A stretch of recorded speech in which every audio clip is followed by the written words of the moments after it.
Hello, everybody, and welcome back to Only Stupid Answers. This is the show where we answer your questions about movies, TV shows, and comic books. And this week, we're going to be doing something a little bit different. I went back in time, looked through the vault, and we're going to be representing a classic episode with Sam and I where we were discussing the X-Men. Why did I pick an X-Men episode? Could it be that X-Men 97 is premiering very soon?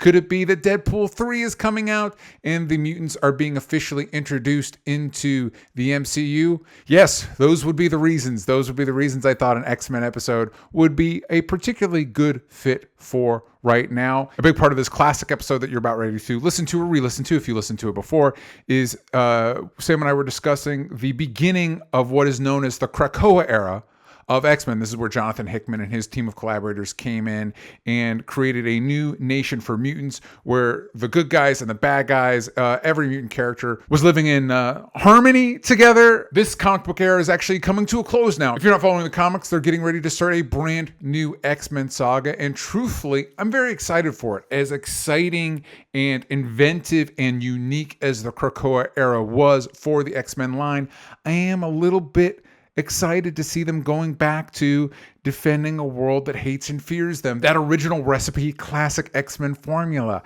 I missed it. I will be checking it out. The creative teams on these new comics are very exciting. And we'll see. Obviously, there is a little bit of trepidation with maybe feeling like the franchise is moving backwards instead of forwards. But I imagine there are a lot of fans like me that are interested in seeing the X-Men kind of going back to classic superheroics and doing what we love to see the X-Men do. But yeah, in this episode, Sam and I are talking about the beginning of that era and our predictions for where we think the X-Men might show up in the MCU. And weirdly, that still really hasn't happened yet. Like, obviously, Deadpool and Wolverine is coming out, but there haven't been official MCU versions of the X-Men announced. There's no official X-Men movies have been announced. So I guess these speculations that Sam and I have are still open-ended, still could potentially pan out. We will see. But the cool thing about doing this older episode is while the original audio came out as part of our stream years ago, this video was only accessible to our patrons originally. This is the first time the video has been released publicly for those that watch at youtube.com/onlystupidanswers. If you want to become a patron and check out a lot of our classic content, including new exclusive shows like What We're Into or Spider-Versity, you can do that over at patreon.com/onlystupidanswers. Also, for those that listen on Spotify, there will be a question attached to this episode, which, obviously didn't have originally. So hopefully it's been a few years since this episode dropped. So hopefully this is new to a lot of our newer listeners, or it's a fun little nostalgic trip for those that have been listening to a long time. And hey, what better topic for nostalgia right now than X-Men? So I hope you all like this OSA Rewind as we revisit a classic episode where Sam and I discuss the X-Men. Enjoy. Hello and welcome to Only Stupid Answers. Thank you for contributing your time and your money if you're part of patreon.com/onlystupidanswers. Again, this is Only Stupid Answers, a series of a podcast where Sam Basher and DJ Wooldridge That's me. Collaborate and come together to talk about movies, Yes. TV shows, Yes. comic books, Yes. video games, and more. DJ, how are you doing? I'm doing all right, man. How are you Coming doing? in smooth. You're smooth and silky today. As butter. Coming in with the smooth and silky. You know what I've always wanted to do? What? Be buttered up and thrown down a water slide. Wouldn't that be cool? Are you serious? Yeah, one with a jump. That goes into a pool. Same. Butter me up. Come Sam, on. based off conversations we've had before, that buttering up process, what do you think that would do to your pores? Butter it up. Oh, yeah, my pores would be buttered up inside out. I mean, I get what you're saying. Are you not like lubed up, but butter? Keep the aloe vera scrub and the moisturizer ready. All right, boys and girls. There's got to be someone out there that just rubs butter into their pores. They're like, it works. We like to start off every episode talking about what we're into this week. The big thing for both of us is X-Men. X-Men, yes. X-Men specifically, yes. Because depending on where you grew up. Yeah, they're going through a big, massive relaunch, so we're going to dive into X-Men. And also, we'll probably circle back around to the fact that they're going to be in the movie soon. I don't know for sure, but I feel like I can make a safe bet that might come up. There you go. So we're going to be talking about X-Men. But Sam, do you have anything un-X-Men related? Well, this week, yes, I read Absolute Carnage. It's the big Donny Cates event for the summer. Cletus Cassidy, a.k.a. Carnage, is talking with like this Venom God thing. Oh, sweet Christ, it is crazy. It is. They are trying to tie up all the crazy symbiote stuff that's happened over the long time. Yeah. And I think they're just trying to like, let's make this easier to understand what's happening right now. And they by introducing the demon space guy. Basically, like now, since everyone was disconnected now it's all connected up to one thing. And now there's either Venom or Spider-Man, and then Carnage and everybody else. So basically, it's like that's it. And then they're like, okay, so everyone here is dead, and these are the people that are alive, and we're gonna figure it out from there. We'll make it easy to. When you say them, you're talking about the other symbiotes. More complicated. Oh, okay, You'll anyone who's worn one, who's ever been like bonded to is one, dead. No. They'll clear it up, and so you understand who's on what on the side of the angels or not. And in this, it's Ryan Stegman, and he's great, amazing artist. Donny Cates, the writer. And I've never seen him draw Spider-Man, Peter Parker, before. Big fan. You see him and Venom team up a lot, and also just like the layout of the entire book is beautiful. Cool. And I'll say you get like a prison break scene, which is crazy. Carnage is a goddamn nightmare. But besides being a serial killer that has like its own symbiote, this one is like, what if a serial killer died and came back but was still using the corpse that died a long time ago, and it's like a symbiote, so you're like yuck. That's maybe gross. I should give it a look-see, because I remember growing up Maximum Carnage was a big thing around when I was coming up reading comics. No, did you ever pick up any of Donny Cates' Venom? I did. I wasn't a huge fan of the whole null stuff and all that kind of a thing. So far, what they're pitching in this is that Carnage, it needs to basically extract this little. Anytime anyone paired with a symbiote, they a little bit stayed behind. That's why they're able to keep track of where they've been and who is who. So they leave a little bit. If Carnage goes and gets that and gets enough of it, he can talk to Null, but he can't do it. So that's not part of the story. It's just Venom and Spider-Man playing keep away and trying to protect people so that Carnage cannot get to him. So it's just those two working against Carnage and him being able to turn whoever he wants into someone that works for him. And it's scary. That's also, cool. his design is basically like a skeleton. And it's also crazy to me. This occurred to me because there's been a lot of ads for it and a lot of push for it. That there's a big, massive Marvel event built around Venom. Like that's crazy, because it's not. I guess Maximum Carnage did pull in other superheroes did join Spider-Man, but the only big one outside of like the Spider-Man line was Captain America. So it wasn't like it was a Spider-Man event. It wasn't like a line-wide. They did Marvel Venomize event. Last year. But that's not the same. That's not the same as like a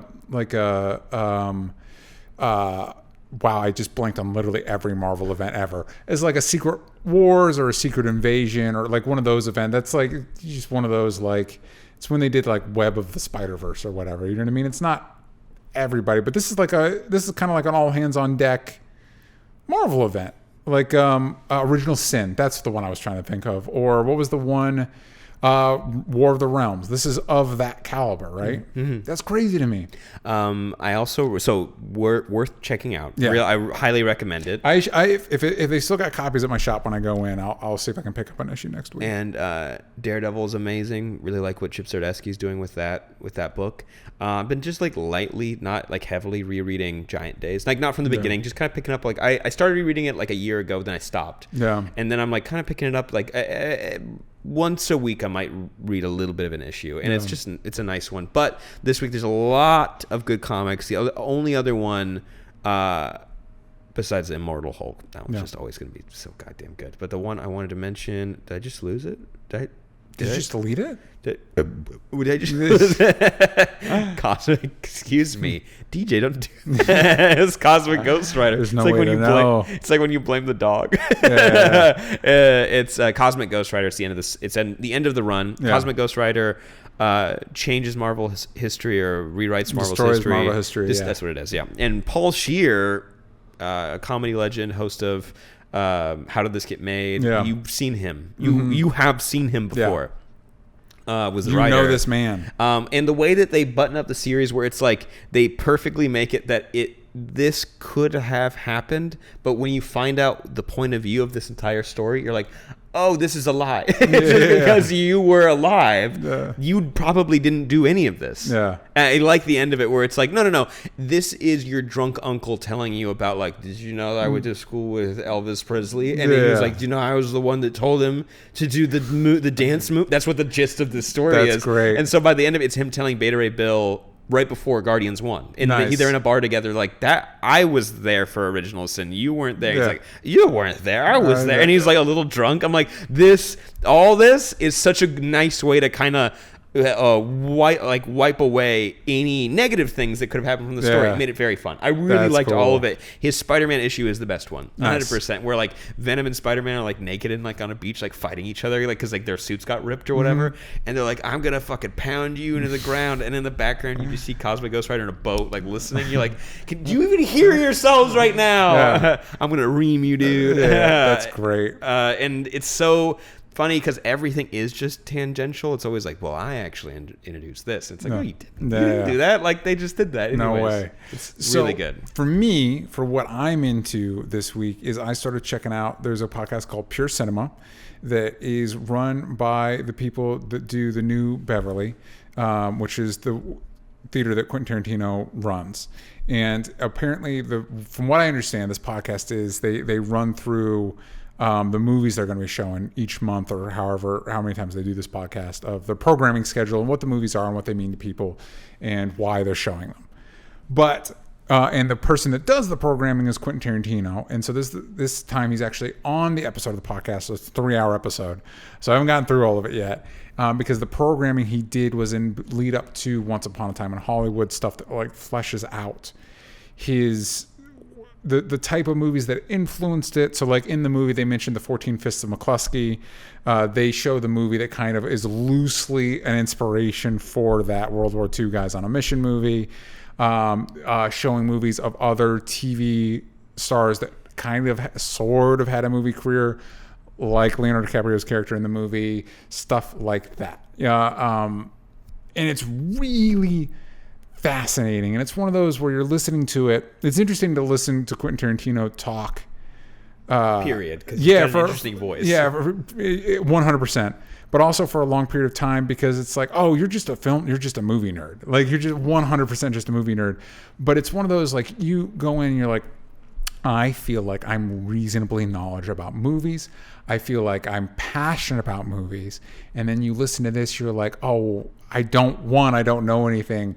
And 2, clearly I don't love movies as much as I think I do, because they're the level. This person exists. Yeah. Because not just, Tarantino, but the people that host the podcast that like run the New Beverly, like they're talking about these movies is like, oh, I don't know anything. Yeah. Oh, I'm a big old idiot. You know what I mean? Like every once in a while they'll throw out a Roger Corman. Like, oh, I know who that is. I know Roger Corman. He helped Steven Spielberg make Jurassic Park. Don't think I know it. That Roger Corman. And it's just interesting. It's just really fascinating to listen to people that Tarantino in particular, who's able to just rattle off like names and information and facts and backstories. And it's like, for the love of God, where's all the stored? Like, seriously. By the way, I found out that, like, classic movie trope of, like, say, the past 20 years, Wilhelm scream. It's inserting that into movies, TV shows, commercials, any video games. I think the funniest use of it in a while was in Once Upon a Time in Hollywood, because because of the meta nature of how it's used in that movie. When was that used? I think it's in a shot from Bounty Law when and this is an aspect I love about it, is he recreates the type of shows, but then because this isn't meant to be a historically accurate anything, he heightens it, because it's like the guy gets shot and it's like, oh, he's going to fall through the roof, but he falls through another roof, and then that's when the Wilhelm scream happens. It was pretty funny. I found out that may have been introduced by Quentin Tarantino.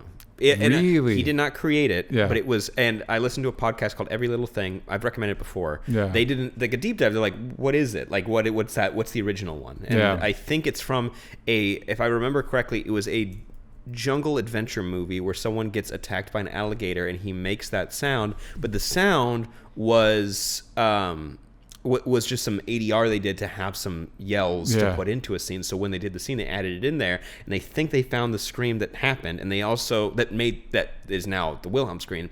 And since Quentin Tarantino is such a movie buff, Yeah. he remembered that specific sound. I think it was an alligator or someone on a horse that got dragged. It was like something got attacked by an animal, and they made that noise. And so, and then he took that and he started inserting it into movies, and because movie fans became a fan of Quentin Tarantino, and then started making movies that got kind of dispersed out. And it was something fun that they just put in, but also it could have been used before that on a more regular basis, but that is when people started recognizing it more. That's interesting. That's fascinating. It's crazy because like you talk about it being a movie fan, but it's beyond that. Like it's I saw an interview with him. I didn't even watch the full interview. I was just scrolling, and I scrolled past it with Leonardo DiCaprio and Quentin Tarantino. And somebody asked Leonardo DiCaprio questions like, I don't know, he's the one with the photographic memory. And I couldn't tell whether it was a joke or not, but it might not be. With the level of detail he's able to recount and pull out information. Like I'm even trying to remember specific things that are mentioned from this podcast I literally just listened to, and I can't remember, like, other than like if you want a detailed description of like what Tab Hunter was up to or who that guy even is, you know what I mean? But I know Tarantino's talked about, obviously he's been very vocal about we're retiring after 10 movies, which that number's fudged a little bit because technically he's already kind of done 10, but whatever. And he's like, yeah, maybe I'll write, film history books or stuff like that. It's like, yeah, you should, like 100%, because it's fascinating. Teach a class, could you imagine? Yeah, 100%, because it's listening to, and it's also interesting as somebody that admires filmmakers and would like to be a filmmaker and all that stuff. He talks like a normal person talks, like he stutters, he says, but then he early on, he describes his movie as if he were kind of like pitching it to somebody. And he clicks into that storyteller mode and is like, that's why you're successful. That ability to like, because the way he lays out the information, you're like, yeah, I'd want to, if I were a producer, I'd want to make that movie. Yeah. Here's the money. You know what I mean? At least like, you meet with them. Yeah. Like, and so it's just, if you like movies, or even if you think you like movies, because I thought I liked movies, but now I'm questioning everything. I would recommend Pure Cinema, the episode with Quentin Tarantino, and because it is kind of like a nice little archive of also real film geek stuff, talking about like everyone, because they play film, like actual film prints, and talking about like every once in a while there'll be a little aside at the New Beverly, they'll be like, how's the quality of the print? Oh, my print quality is the best. And it's like that, and it's like, I didn't even, this whole world, I didn't know, like they're trading like film prints with Joe Dante and shit, and it's like, cool. Like this is some deep level rich movie nerd shit that I don't even, it's next level. Like light example, when they have grades for comics when they're just trading, you're like, I have literally no fucking idea what I'm looking at here. The closest I get to is like, I don't put bags and boards in my comics because fuck that shit. The only time I'll do that is like Naomi #1. It's like, that I like this enough that earns a bag and board for me. You know what I mean? Just because I want to keep it nice. That's as much of a collector as I am. Yeah. Really quick, wanted to correct myself. Yes. I did look it up. I was right that it was from a jungle movie, 1950s. Someone being attacked by an alligator. It's Gary Cooper, I believe, and he got dragged under. First time it was used by sound designer Ben Burt, because it was in the Warner Library labeled as "Man Being Eaten by Alligator," and it was used in a shot with Luke Skywalker when a stormtrooper fell off a ledge. Yeah, and that was used. But then Tarantino is also part of that history of trying to circulate that more. So, to be fair, it was in a George Lucas film, and then Spielberg used it, Tarantino used it, so people started noticing it, and now it became a well-known Easter egg that people put into films. It's lost a little bit of its magic. You got to find a creative way to like integrate it. Like I think Once Upon a Time when Hollywood did a good job of it, but otherwise it's just like, ugh. The Ratchet and Clank movie had a good joke with it. Nice. I did not laugh a lot of that movie. Yeah, but the one joke, a guy accidentally tumbled out of a window and he made the Wilhelm scream happens, and his friend goes, "Wilhelm, no!" And it was like, who the fuck's that for? I laughed, and I was like, that's a very niche joke, but yeah, it's cool to like. I don't know. It's cool to learn a little bit about film history and about like where the culture around stuff, because they go into the granular detail of these actors of like that were leading men in the 50s or even the early 60s, and then there's a huge culture shift to where like the leading men had longer hair and they were skinnier and they were more effeminate and all this stuff. And so if you were one of those guys that was like tough guy leading guy in an old cowboy show, like, you're done, man. You're done. And even a specific story and I appreciate, obviously, especially of people of my generation, Quentin Tarantino is ripped off director stylistically. Mm-hmm. But I think what makes anything stand out, it's a lesson they actually bring up in the Better Call Saul TV show, to sell a lie. It's all in the details, but that's true of any story, any narrative you're selling. So like hearing Tarantino go into the like all the backstory he had for it's Rick Dalton, right? Leonardo DiCaprio's character. And it's even mentioned in the movie how the role in 14 Fists of McCluskey was supposed to go to Fabian, but he hurt his shoulder on the thing. Apparently the Roger Corman war movie, that it was roughly tangential to what 14 Fists of McCluskey was supposed to represent. Tarantino didn't even know the same thing happened. They had a guy that was supposed to be the lead, but instead of hurting himself, they was shooting in like Czechoslovakia or something. He met a girl there and he just ran off. So they had to call the guy that ended up being the actual leading guy. They had to call him last minute and like, guess what? You're in the movie. Come out here. And so it's just little shit like that. It's just so interesting. 100%. Did you mention the reference, Timothy Oliphant's character, head of the guy who leads Lancer, that person he is portraying, the way he died, and there's a nod to it in the movie. So do you remember? Oh, motorcycle? Is it? Because there's that one shot where they very specifically showed like he gets on a motorcycle. I'm like, that's weird. Yeah, he died in a motorcycle. Oh no! Yeah. And so Thank God Timothy Oliphant's still with us. And I think it's supposed to be a reference to like in this alt history. Yeah, that didn't happen. Yeah. But who knows? You know, like it didn't. Yeah. But that is a reference to that. I think I was meeting with some of the Skybound guys and they mentioned that. But. That sounds like a very interesting podcast. And I think what was it again? Pure cinema. It's one of those things that like I feel like once upon a time in Hollywood could very easily feel masturbatory. But because of the amount of specificity, level of detail, and not only affection, but willing to be like Rick and Cliff are not great people. And I don't think the movie, I think people came out of that movie thinking that like, wait, was I supposed to think those are good?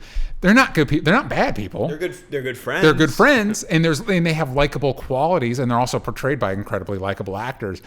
But they're not necessarily good dudes. You know what I mean? And so that willingness to be like, these were people that lived in this time. Like if you lived in that time, like now, Bruce Lee's Bruce Lee.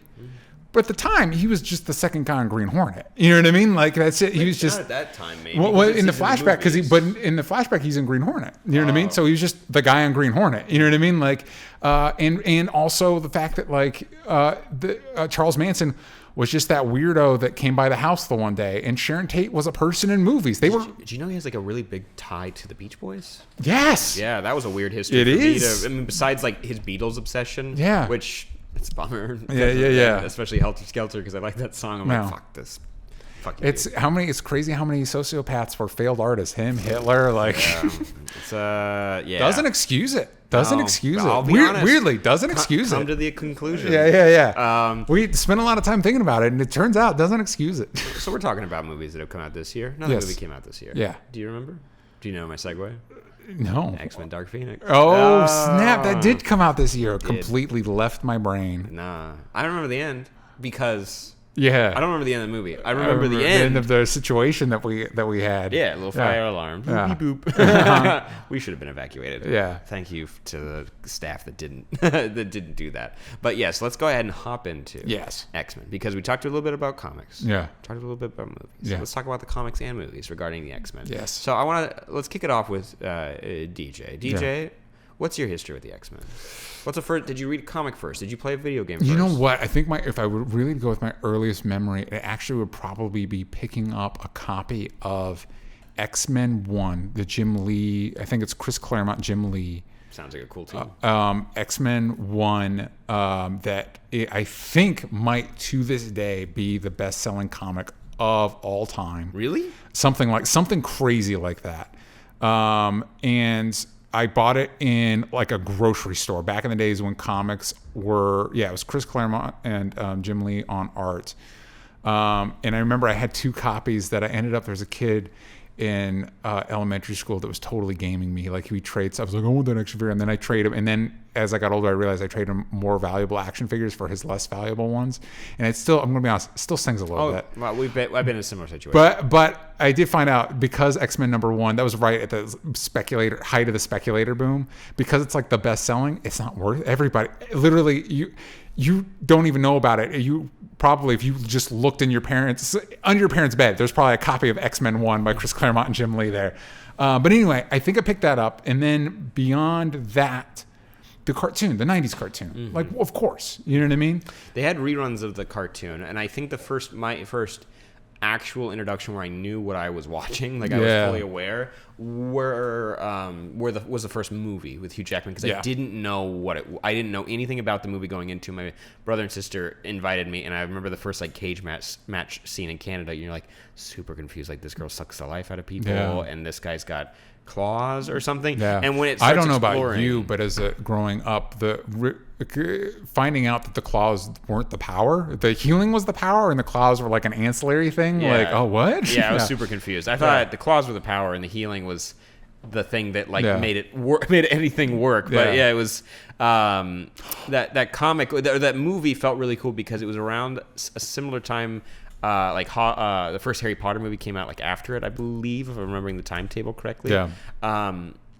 That it felt very similar. That idea, especially for like a young kid like me, Sam, Bashur, going out and watching movies where these kids had these larger than life experiences and were able to like go up against like threats, and they had powers and they do all this cool stuff, and everyone looked cool. Everyone's very pretty in the X-Men movies, and in the first movie, it had some very scary elements to it. And the dude melts. Yeah, that one as a kid, I was like, well, he's fine. Because later you saw Mystique like with the eye glow, and you're like, I know you're telling me that's not the guy, but in my brain, I'm gonna justify he's just that's okay. the guy. Yeah, he's just okay. There must be two of them.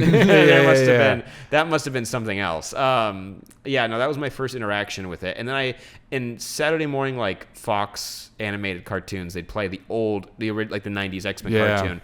And as a kid, being totally honest, they'd never play in chronological order, so I'd always watch it out of order, and it always made me angry because you get like this Nightcrawler origin episode that I watched like 90 goddamn times, and I never saw any other episode. Can I be honest with you? As a kid, when it was airing, it was pretty much the same way. Like it was impossible to like follow because they wouldn't air it in order. You know what I mean? Or as a kid, you don't know TV schedules. Like, how am I supposed to keep up with that? I will, however, say I think actually there was an earlier memory that I forgot.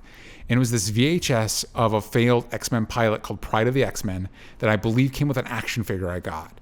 And it was a pilot that eventually led to the 90s cartoon, but it was made in 1989. And Dazzler was on. Oh, did you ever play the side-scrolling X-Men beat-em-up arcade game? Not to brag. Yeah.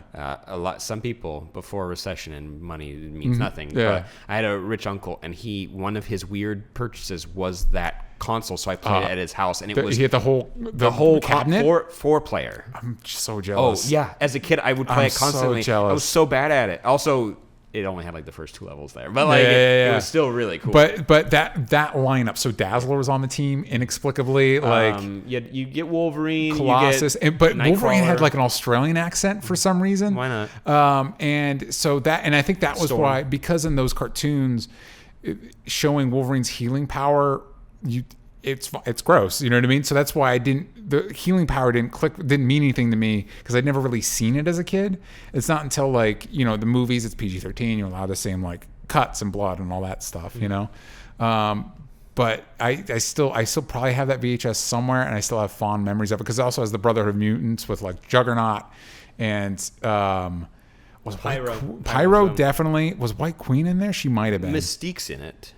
And it's like in Pride of the X-Men. Oh no, sorry, I'm thinking of the side scrolling. There was it makes sense. Mystique's in there. Yeah. And you get Magneto because he's got like the ball of electricity. And then Asteroid M and all that craziness. All that shit. Yeah. Sentinels. You get everything. Oh, it's a mess. Well, looking at it, you're like, this can't be fun. But then you get into it and it's still fun. I'm glad that all the barcades in LA, every one of them in like a 2-mile radius has that, and you can go and play. Oh man, I need to go find one of those arcade cabinets. bet I'm you sure you can can get it on like a virtual console or An something. emulator for free. You can probably do it. Don't, maybe that's illegal. I don't know. So don't do it, or do it. Wink, wink. You go to jail. I didn't endorse anything unless it's legal. Cover all my bases. You can't get me. But no, yeah, that was my first. But I think the moment where I thought it was cool, really cool, was I watched an episode of X-Men Evolution. I never could find it again, but I liked it as a kid because it really leaned into the Hogwarts aspect. And I think X-Men Evolution's underrated. Because it was a good way to pitch all these characters. Well, and originally when Stan Lee created them, they were teenagers at a school. Like we always hear Xavier University, but you watch those movies, they're all like 40-year-olds. You know what I mean? And so none of the cool ones are kids. Well, it makes sense that Wolverine and Storm wouldn't, because that seems weird. You know what I mean? But Cyclops, Jean Grey, Rogue, and the way they laid out stories, I actually think really worked. And the idea that they had to go to like a normal high school, and then like Xavier's school was like where they learned to use the powers, so you still have that all high school drama. I think it's underrated. It's a solid show, so I watched a little bit of that. Yeah, and I remember that sticking with me, kind of like that weird 3D MTV Spider-Man show. Oh yeah. With Neil Patrick Harris as like Peter Parker. The only episode I ever saw of that was the Electro one, and it's just burned into my brain. Again, they only made like 6 episodes of that show. Yep. That's the only one that aired whenever I turned on MTV.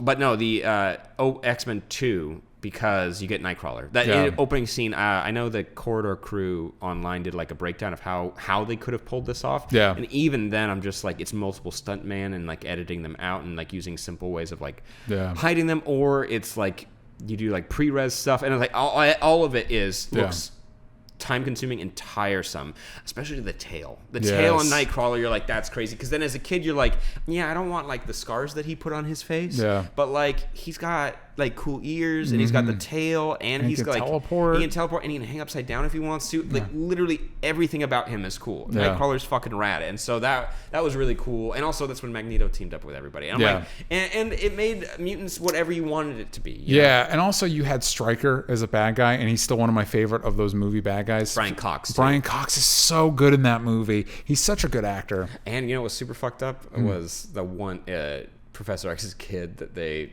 make it torture him. Yeah. No, sorry. It's Stryker's kid. That's what it is. And Professor X couldn't really do anything to help him. Yeah. That one. The visual you get in that movie that is perfect is when he immediately starts trying to mess with them, and you see Xavier standing for just a shot, and you can see him catch that it's an illusion. Yeah. Going back to it's a really, man, that movie fucking rules. Yeah. It really holds up. I actually think overall, barring a few stinkers, I think the X-Men franchise is actually overall more hits than misses. Yeah, but when it does do a miss, it misses hard. It really wipes out the rest of the positives. Yeah. Like after Dark Phoenix, I'm like, and Apocalypse. Apocalypse was not great. It kind of made me forget that I really liked First Class and Days of Future Past. Yes. And I liked both Deadpools, and I like Logan. That's a lot of really good movies. Personally, I like the Wolverine. I think the Wolverine holds up. That's a good track record. That's 4 duds in a series of. Oops, didn't do the math. 9? 3. No, it's 6, 9 plus the 2 Deadpool movies. 9, 10. Oh, that's right. 11, 12. 12. That's a good number. 10 would have been good. Correct me. We don't should have ended on Logan. Logan was just the perfect out. Logan was the perfect button to that franchise. Or keep doing Deadpool 2. After that was fine. Oh, yeah. Well, I mean, yeah. I guess it's weird because it is a part of it, but it doesn't quite feel like it's a part of it. It's not. Which is now going to work in its favor as they try to integrate that character into the MCU. Hey, good on Colossus, because he got into that franchise, and he's going to outlive. He was so underutilized in all those movies, and now he's flying high. He's good to go. Great. He's good to go. But yeah, X2 is good. I actually don't. What was the first X-Men movie I saw in theaters? Was probably X3, unfortunately. That blows. Yeah. That's the first X-Men movie I saw in theaters. I think that's the first one I was able to go see it by myself with like friends. We were all disappointed because it sucks because there's cool moments in it, like when Iceman turns all ice and you're like, I don't know how he did that. Yeah. I don't know how that happened. And Beast, the idea of him was cool. And the casting is good. And I didn't know who Beast, I had never seen him before. So I didn't know what his thing was. And it's like Nightcrawler, but he can't teleport. And I'm like, that's not the worst thing in the world. We've probably done this before, and I probably asked you before. Do you have a favorite X-Men? Nightcrawler. He's cool. And he's cool. He's overused, but he's really cool. His powers are great, and his personality is really interesting. It's cool to have a character that doesn't want to murder everybody. Yeah, but when he does have a sword, always on board with that. Yeah. Super fucking cool. It's a cool, it's a cool design choice. I think for Almost me, as cool as Will.i.am in oh my god, X-Men Origins. Don't even, man. It's good that because you have that Nightcrawler sequence in 2, and then you have all the Quicksilver sequences in the subsequent movies when he shows up. So you at least get that one sequence that's like really baller. Yeah. I think for me growing up, obviously my favorite was Wolverine because I was a kid in the 90s. So of course, 100% he was my favorite. Close runner up. Of course it was Gambit. Are you kidding me? It was the 90s. Come on. Mm-hmm. I think as an adult, there's still a part of me that like, even though there's only 2 runs where I really, really love the character, but I love the character so much in those runs, and that's Phantom X. Almost got it. It's so good. In Grant Morrison's run, in Rick Remender's run on X-Force, Jason Aaron wrote a one-shot that he was a part of that was really good. And then subsequently, it's just every writer's been trying to punish me for liking Phantom X. I think he's gone. He's Professor X now. Yeah. He's gone. I don't even know what that means. I don't know what this means. He's such a cool, weird character. Just a quick pitch. So Phantom X is a master thief. He's Weapon 13. His abilities are hard to describe, but he can create illusions. Is like the main. He's how a psychic. Yeah, it's how they kind of manifest himself. I don't remember. Is it his nervous system? Is it ship? Like it's a part of his brain is essentially a ship he can fly around in. And he's got 3 brains. Yes. If you wanted to know if it was a Grant Morrison creation or not, that should tip you off right there. And in X-Force, Rick Remender's X-Force run, which is still one of my favorite X-Men runs of all time, he's kind of the wild card. He's kind of the one that like, he's a good guy, but he's willing to do some not great things to keep the ship afloat. You know what I mean? And he's one of those classic like long list of rogues that on the surface 1000% his greatest concern is himself. But sometimes he'll pitch in and take one for the team, and it always feels really rewarding when that happens. You're like, there's a heart in there. Just a classic move to sucker people in. And he looks cool. And what's that multiverse thing? He's the only one of him. There's only one Phantom X in the entire multiverse, which is an interesting, and they don't really dive into it. It's just one of those the Captain Britain Brigade, whatever they're called, is because they guard the multiverse. That's what they do. That is what they do. Yep. Captain Britain. Captain Britain is the guardian of the Alan Moore. You can thank Alan Moore for that. All right. Yeah. And so they decide in an arc of that series, they decide they have to get rid of Phantom X because he theoretically shouldn't exist. Yeah, it's a pretty cool pitch. Yeah. So hot damn, that's pretty cool. I mean, overall, that character sounds awesome. By the way, cool X-Men moment. For me, it's a Wolverine moment. But when most recent Savage Avengers #3, did you see? I picked it up, but I haven't. Oh no, I think 4 is the one I just picked up. That 4 just came out. So 3 is the one before that where Wolverine gets knocked out and Conan picks him up and swings him around with his claws out like a weapon. Yep. Super on board. I actually really like the way, I know it's a gimmick and everything because they've got the rights currently. I like the way they're using Conan in that. It's like old school Thor if he was meaner. Mm-hmm. And I guess that villain's from... Yeah. Thulsa Doom? Something like that. That's the guy in the green pajamas. Yeah, it's a classic Conan villain. But yeah, so I think the appeal of it's crazy because when we were coming up with me in the 90s and you with the early X-Men films, like X-Men were untouchable. They were the crown jewel of them, and Spider-Man were the crown jewel of Marvel. And then Kevin Feige had to make hit movies without any of those characters, and then he almost through just sheer force of will, spit a little bit, sorry. Thank you. Sheer force of will and maybe magic made the Avengers, which have never, they're premier Marvel team, but like growing up, it was like Spider-Man, X-Men. And you get excited if it's interesting when like, oh, Captain America showed up or, oh, Iron Man showed up in my X-Men or Spider-Man thing. And now they're the they are the everything. They sell more. Yeah. I mean, not that X-Men aren't trash. It's just he made... To be fair, the X-Men have kind of been trash for a while. Yeah, they're not great. But I have... Let's focus on some runs that we do like, because I know you mentioned Rick Remender's Uncanny X-Men, and that's... X-Force, yeah. X-Force, sorry. But that's so popular. It's so good. And it's who's the artist on that? They fluctuate, but Jerome Opeña was the artist on the first run, and he is peerless. He's so talented, and now, of course, he's doing indie stuff because he can. Do whatever you want. Yeah, but he was the main one for a chunk of it. And you are also a fan of Grant Morrison's run with the new X-Men. New X-Men, because it's Grant Morrison. Mm-hmm. And so the costumes are pretty good. The costumes are pretty cool. Frank Quitely on art is amazing, and it's one of the few times where they like, hey, what if we took this concept and moved it into the now times instead of like 60s times. I think for me, I've read some Old Man Logan. I know that's more of a Logan stuff, and that's more Marvel Universe, but I'll count it because he is an X-Men. He's a mutant. You're talking about Mark Miller's original? Yeah, it's pretty dark, but overall, I do like how they're utilized. Also, I love how they're used in Marvels, and that's Kurt Busiek and Alex Ross, I believe. I should check that out. Kurt Busiek. I think we're finally getting the last issue of Batman Creature of the Night. Anyway, I don't buy it. Yeah, I'll wait till I see it. Yeah, he's really talented. Because Doomsday got pushed to September 4th, so it's supposed to be this month. Because of course, I know those are different creators, but that final issue, I don't know if we'll ever get it. No, we'll get it. Yeah. God damn it! I'm gonna be. I started when I was 24. It reminds me of Jonathan Hickman, who we're going to be talking about soon. He did a comic called Shield that got its last issue like years, and I just picked up last issue. I didn't bother reading the rest of it leading up, and I just read that last issue. I was like, I don't remember any of this shit. Oops, why'd I do this?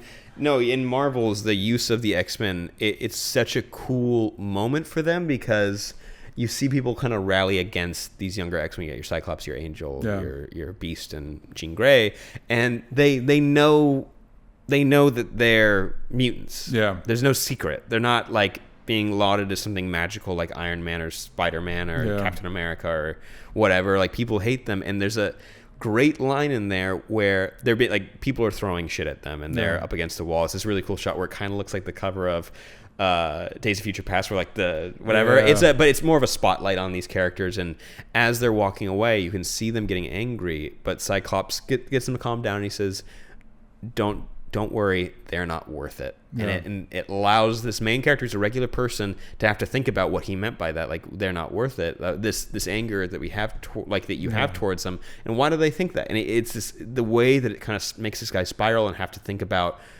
oh shit, they're kids. Yeah.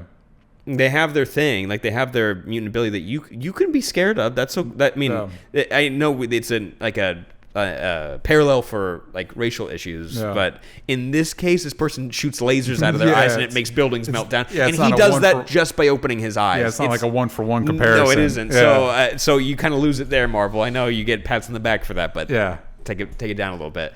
I do like that's a really cool take on the X-Men. And also, there's a really harrowing story with just a mutant that is created for just that book, and it's not something that character will never pop up anywhere else. Yeah. It's kind of heartbreaking. Like John Henry and Darwin Cook's New Frontier. Love that, though. Yeah. Love it. It's amazing. And also, you should integrate him into the main continuity. It'd be cool. They could. I mean, I don't know if it would really do great stuff for what they tried to tell with that story if he did come back, but they do that with all characters. So, hey, no biggie.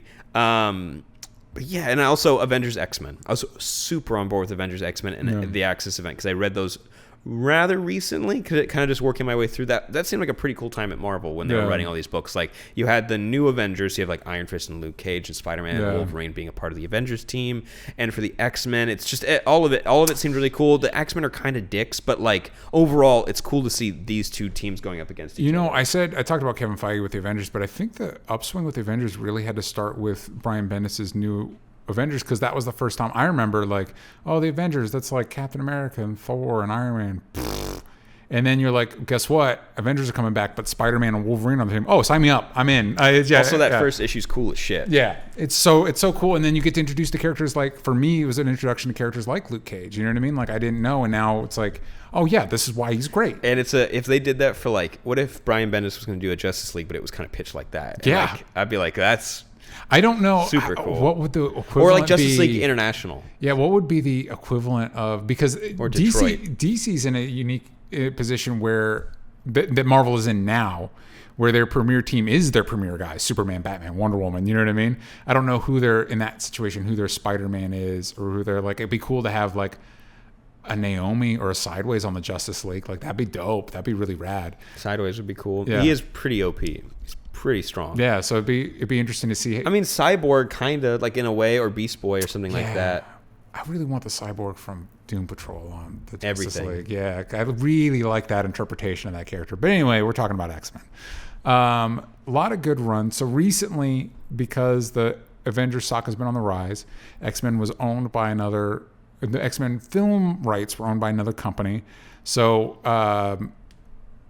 Marvel, probably more specifically like Perlmutter, kneecapped X-Men and Fantastic Four, desperately tried to replace them with Inhumans. You know what? That never clicked. It didn't, but I really miss that there are no Inhuman books being published right now besides Miss Marvel. Yeah. And Moon Girl and Devil I wonder Dinosaur. what they're going to do with Miss Marvel. Are they just going to make her a mutant now when they introduce her in MCU? It's like, you're just a mutant. It's kind of like Carol Danvers isn't an Inhuman, even though she's an Inhuman based on all the logic that they've set up. Yeah. I know if anyone wants to correct me, I don't care. But like maybe they'll do something like that. No, she went through the Terrigen Mist. Like she's an Inhuman. Yeah. So we'll see. Like it's tough. It's a bummer that it got so muddled and everything. But I do like that the Inhumans led to new characters like Miss Marvel and Moon Girl and Devil Dinosaur. I think that's so cool that young adult book is so popular. Yeah. Moon Girl and Devil Dinosaur has been going on forever. Yeah. We might be seeing our first glimpse of mutant stuff in WandaVision. I just thought about that. Might be the first where, like, actually, it turns out. Could be cool. They need to have Quicksilver make a cameo. Something. They gotta. Just like for a second. Like in like a dream sequence. Yeah, or something. But anyway, so the X-Men comics have been in a not great place for a very long time now. And so Marvel picked up the phone and they called in one of their best boys.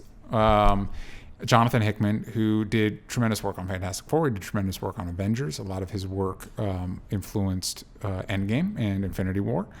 And so they're like, hey man, they're basically giving him carte blanche to do what, near as I can tell, whatever he wants with X-Men.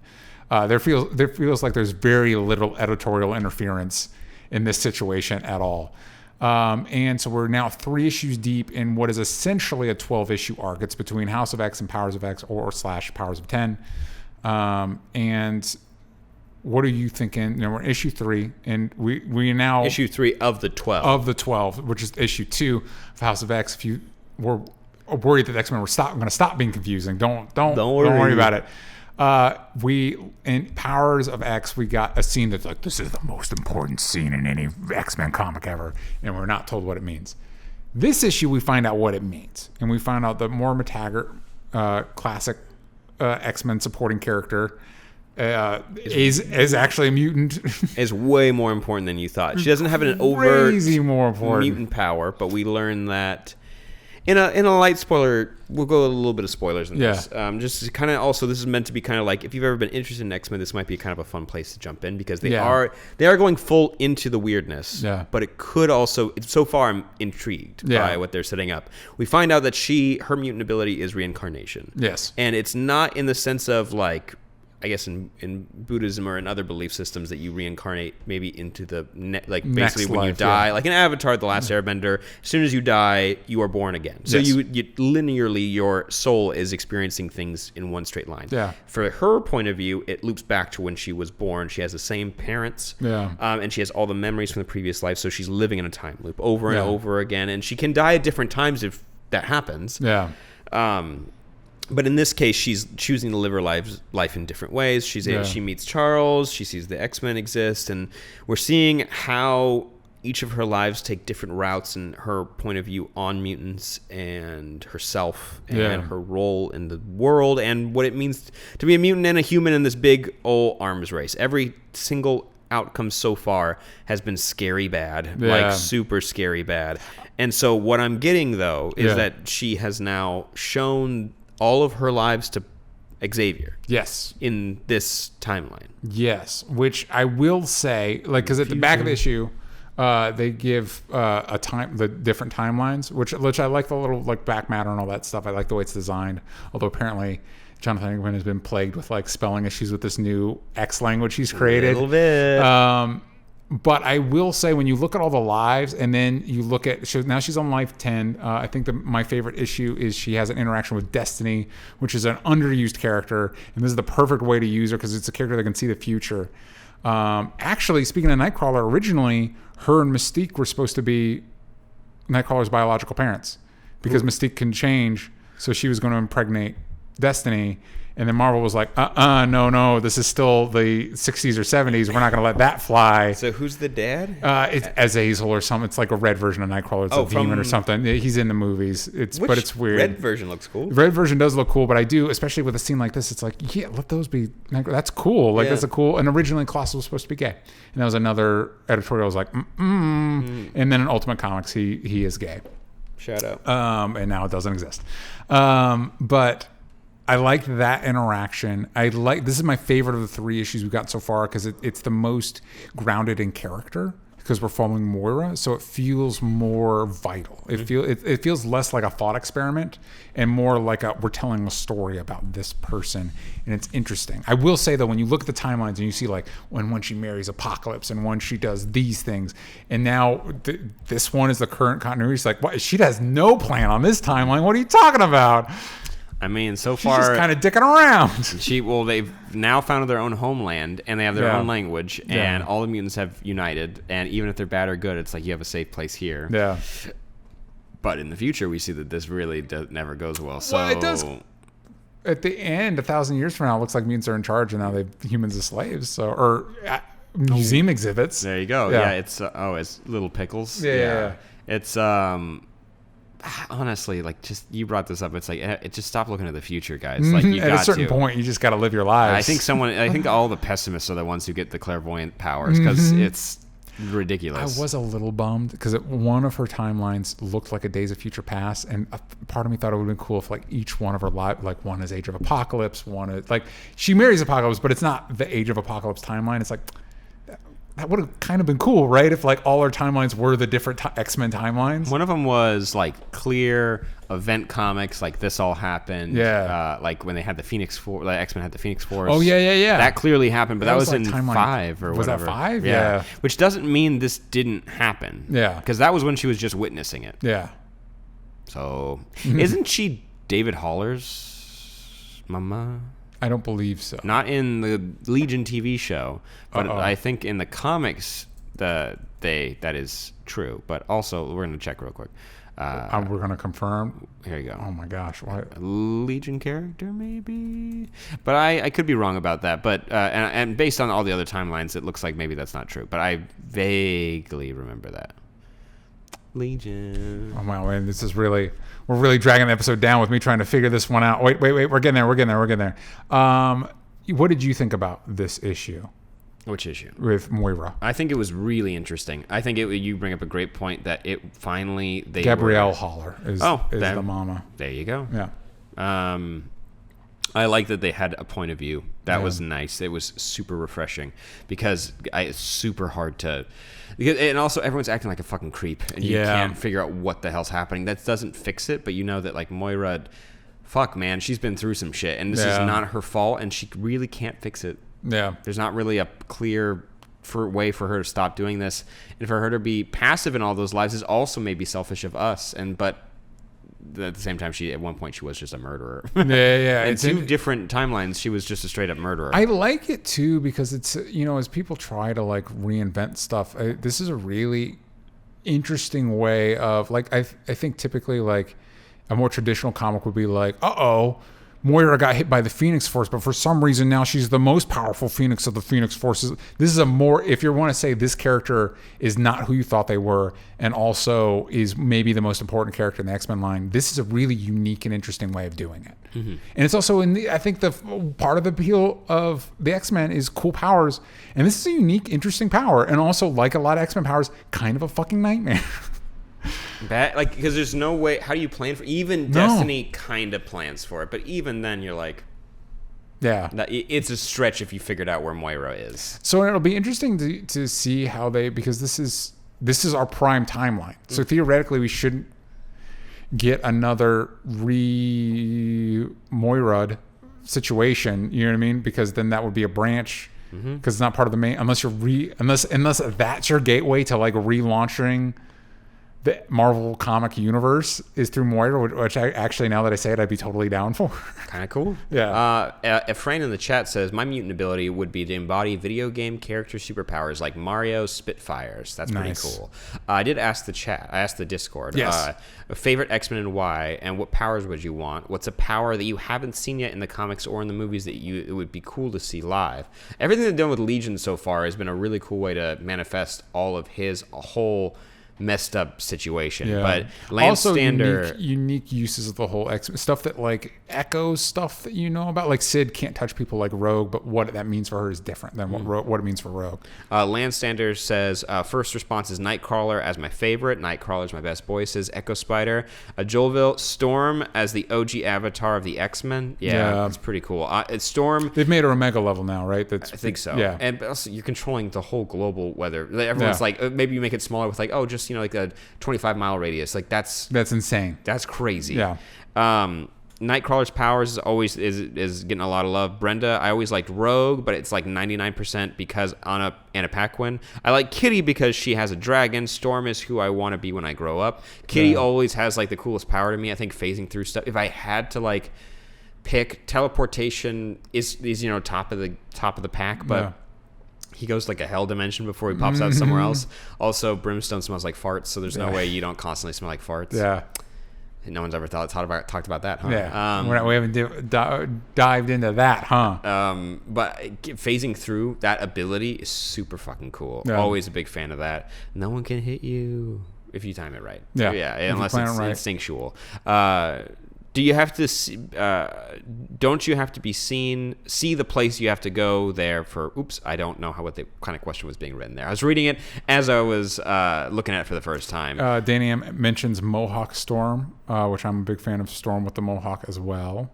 Jean Grey's powers would be good, can read minds, move things with your mind, which also lets you fly. I think moving things with the mind, cool. Being able to read people's minds, you're going to hate it. No, thank you. And you're going to hate it, and also it's no one's going to like you. Yeah. And you can't, it's kind of a tricky position where you have to tell people you can do that. Yeah. Because if you don't and people find out, you're a fucking creep. But also, it's not your fault. It's like Daredevil. You should tell people that you can constantly hear them and smell them. Yeah. Ew. Yeah. Yuck. You can taste in the air if they're having you have an infection. Yuck, dude. Yeah. Don't. Ew. Calm down. Close your mouth. Yeah. Or close your eyes. Wait, I'm sorry. You can't see. But I really think we need to see some new mutant powers on screen. I always liked Cypher's ability, although it's not very cinematic when Cypher combines with Warlock. They make one of my favorite pairings. Danny as a Valkyrie is also very cool. Danny as a Valkyrie. Who's Danny? Danny Moondust? Kidney Stone? The Kidney Stone? You Something get like it. Yeah. Banshees, what about having Banshee's powers, but then you can have the power of Scream Flight? No thanks. Yeah. Blow out all the windows you go by so that you can fly. Isn't this cool? No, it's not cool. It's annoying. Also, you can't fly that high because you need to be able to push off of something. Yep. It's kind of flight. Yeah, I was fine when they got rid of him after First Class. I didn't mind the actor they got. No, he's great. He's been in a ton of great stuff. He was in Get Out. He was in. They showed that he died off screen. Yes. They're like, isn't everyone sad? Banshee's dead. Oh no, we all lost Banshee. And the girl who has dragonfly wings. Yeah. Oh no, she died. She spits little fireballs. We're getting some love for Multiple Man, which is he's had some interesting runs. I think Peter David did the X Factor run that kind of put him on the map. Darwin, who his death in First Class was dumb as shit. It was super. Literally everyone was mad about that because it's he doesn't get a cool training montage. He just gets one moment where it's if I dunk my head underwater, I can grow gills, or if I pick up a rock, I can become solid. You're wow, shit, you got the fucking coolest ability ever. And they're like, yeah, we can't have that on screen. Yeah, and also he was the one black character. Boom. Yeah. Kill him. There it goes. First one that goes. But he had such a cool ability. Yep. By the way, keeping Kevin Bacon a secret for that movie was great marketing. Yep. Super cool.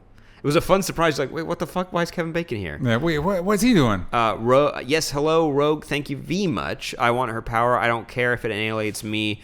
Alienates me. You can all get hacked. Oh, and a power I've never seen would be the power to manipulate people's feelings, both individual and mass amounts of people. Give me that, and let me introduce you all to your new world leader. But don't worry, like all villains, I'd be doing it for what I think is good. I mean, to be fair, that's like an empath. Yeah. And we did Mantis, the chick with the antennas, can do that, which is nice that they kind of like tone down her abilities. Like psychic, sometimes reads minds, sometimes the other stuff. It's like, no, she's an empath, which is still a really cool power. And it only really works when she touches you. Yeah. Which I think empath is a cool, underrated power. Yeah. If you could make, if you're in a bad mood, I can make you happy. But if you're a fucking piece of shit, it's like, oh, here's a panic attack. Enjoy that. Why don't you? It's like, what, you're gonna sue me? I gave you a panic attack. It's like, I didn't what, it's gonna cause trauma? No, you're fine. You're good to go. Multiple Man is interesting, but like, it always gets in those stories where it's like, wait, am I real or is the other one real? It's like, I don't need that kind of shit. So what would you want? If I wasn't supposed to pick.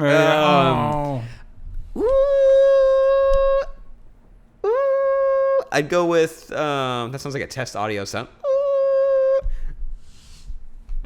Phasing through stuff. Phasing through pretty cool stuff, and I want to be able to make other things phase too. It would be tempting to say healing factor just because a lot less stress in my life. Yeah. You know what I mean? I will also say this, by the way. I think something cool that they could do in the MCU with Wolverine is have his healing factor, because one of my favorite versions of Wolverine is Patch, where he has the eye. So it's like, yeah, if Wolverine loses his eye, he'll grow it back like a couple weeks to a month. And it's still a healing factor because it grows back. You know what I mean? So maybe make it not as instantaneous. So it's like, yeah, he still has body armor because one, it hurts, and two, it still has to grow back. Deadpool, it hurts. Yeah, Deadpool, instantaneous. And also it's funny. Yeah, you know what I mean? That's keep Deadpool that, because I think traditionally in the comics, Deadpool's healing factor is more robust than Wolverine's. It's like the one thing he has, and I think they've officially made him Weapon 9 because it's like he's one of the fuck ups before they got it right with Wolverine, which I don't know if that timing works out, but sure. Not really, but it is a fun idea. Yeah. And we already have his origin movie, which explains that's not what it is. Yeah, exactly. The one that audiences know, it's almost not associated with Weapon X at all. Or even mutants. Like really? They say mutants, but you're like, if you said like, it was super soldier serum, you're like, oh, okay. And then everyone would be like, that made the Hulk, so why wouldn't it make Deadpool? Like, and it turns you whatever you have on the inside, so maybe he looks gross on the inside. Who's to say? I like Deadpool 2 a lot. Healing factor, but I've also thought Gambit's powers were cool. Like, they're not cool in any practical, the way I live my life sense, but if I were an X-Men and I were fighting people, it'd be cool. As a normal person, it blows. Yeah, normal person. I touched the micro. Everyone get out of here. Yeah, I can't turn it off. I can't undo it. Yeah. It's awful. That's an awful superpower. I mean, cool in X-Men. Yeah, terms, if you're like, but if you were a regular guy that you got that, you'd immediately be on a watch list. Yeah, basically, and My Hero Academia, it's basically X-Men. Like, they're mutants. People with quirks are mutants. 80% of the population. Insane. Super cool. Yeah. Gang, you should be watching. Aw, that's anime we watch. That's a show we have on Patreon. Little clips go up on youtube.com/onlystupid answers. I totally zoned out because I saw Caitlin Conway in the chat said phasing through stuff. Sam wants to be the Flash so bad. Yes, but I didn't say Quicksilver's powers because I changed my mind. But I still want an aspect of the Flash's powers. Thank you. It'd be so cool. It'd be cool. Yeah, I wouldn't use doors. And if I stop, it's like that's a good joke in Civil War when Vision walks through the wall. Yeah. And he's like, use the door. He's like, but it was open already. Yeah. Good enough. Still creepy. Yeah. I don't want to be creepy, but I don't want to use doors anymore. Yeah, fair enough. It's always you have to get a little bit of floating too, because otherwise you just float through the earth. You know, how Kitty's just kind of always floating around when she phases through. You got to time it right. You haven't gotten to a certain character on My Hero Academia, which is I'll tell you this: a character has phasing, and when they explain all the bad stuff that can come with it, and how concentrated he has to be at all times to make it work, it's pretty crazy. That's interesting. Yeah. I'm into that. And also, his eyes look different from regular people's for no discernible reason. Wouldn't mind having that Bird Boy's Dark Shadow ability from My Hero. Yeah. Why? Just because it looked cool? It looked cool. Okay, that's fine. And he looks cool. He does look cool. You want the bird head? You know, he doesn't have teeth. How do you eat? Good question. But then he has a boy body. He does. At least there's a cop that has a cat head, but he also has like a fur. A dog head. Or is there a cat? There is a dog head. There's a chief of police has a dog head, but then there's just this random cop that's like a cat. I love it. It makes me happy. Hey, you know what? That sounds like an X-Men comic to me. Yep. They've been a big inspiration. It'd be cool to see them with Jonathan Hickman and also with the MCU, just kind of like getting their footing back. Inhumans didn't work out. Don't stray away. If you want to try Inhumans again, go for it. The Saladin Ahmed and Christian, blanking on the artist name, apologies. Yeah. The Black Bolt series, they got one in Eisner, or was nominated at the very least. It's a very, very good series. So I miss my Inhumans. Try bringing them back lightly. You know, throw Medusa on the Avengers. That's cool. I think we got Lockjaw on the Guardians, right? Yeah. That's cool. Yeah. Death of the Inhumans, they ran off and did their own thing. But, you know, they'll come back soon. They'll get their own rebirth. Jonathan Hickman, work on them, please. Yeah. Please. That'd actually be a good fit. That'd be a good fit. But, gang, hope you enjoyed. Let us know your favorite X-Men on our Discord. Go to patreon.com/onlystupidanswers for more content. Follow us at Sam Basher, at DJ Talks Trash. And until next time, be good to each other, my dudes. Bye-bye. Bye.